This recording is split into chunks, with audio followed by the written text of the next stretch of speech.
প্রথমেই আসসালামু আলাইকুম সবাইকে। আমি আইনুন নিশাদ।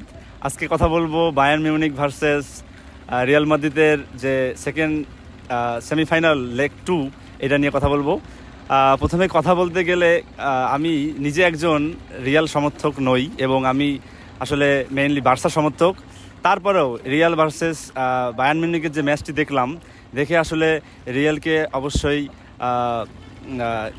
রিয়ালকে প্রশংসা দিতেই হবে এবং তারা আসলে প্রশংসার দাবিদার। আসলে এখন আমি টপিক বাই টপিক যদি কথা বলতে যাই, পজিশন অনুযায়ী যদি আমরা দেখি, টোটাল কর্নার কিক থেকে শুরু করে total shot on target, total shot position সব জায়গায় রিয়াল মাদ্রিদ আসলে এগিয়ে ছিল। আসলে তারা একটা হলুদ কার্ডও খেয়েছে এবং তারা দর্শক সচরাচর বলছে তারা ভিএআরের যে সুবিধাটা পেয়েছে এটা আলাদা ব্যাপার। ইন্টার ম্যাচ তারা আসলে খুব সুন্দরভাবে খেলছে।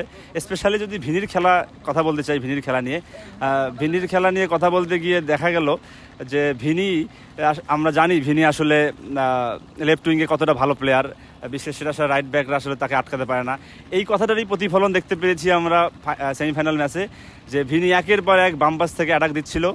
তো ভিনির যে সুদর্শন ফুটবল এবং ভিনি যেভাবে বল বারবার ক্রস শেপ দিয়ে বল বারবার ডিবক্সের ভিতরে নিয়ে আসতেছিল, এই জিনিসটা আসলেই সত্যি অসাধারণ। ভিনির আসলে এই স্পোর্টস দেখে আমরা খুবই মুগ্ধ। ব্রাজিলিয়ানরা অবশ্যই আরও বেশি খুশি হয়েছেন আশা করছি। এরপর যদি আসি, আমাদের আসলে রিয়াল মাদ্রিদ আমরা জানি সবসময় রিয়াল আসলে কামব্যাক করা টিম, সবসময় কামব্যাক করে। কিন্তু আজকের ম্যাচে বা সেই দিনের ম্যাচে যেটা দেখতে পারলাম আমরা, 80 মিনিটে একটা সাবস্টিটিউট হয়েছে ভালভার্দে, তার বদলে জোসেলুকে নামানো হয়েছে। জোসেলু আসলে 90+ মিনিটে যেভাবে গোল দুটি দিয়েছে এবং আমরা জানি 64 মিনিটে মেবি রিয়াল একটা গোল কনসিভ করছে তাদের নিজের মাঠে। তো এই জায়গা থেকে যে কোনো দল কামব্যাক করা যে কোনো দলের জন্য অবশ্যই কঠিন।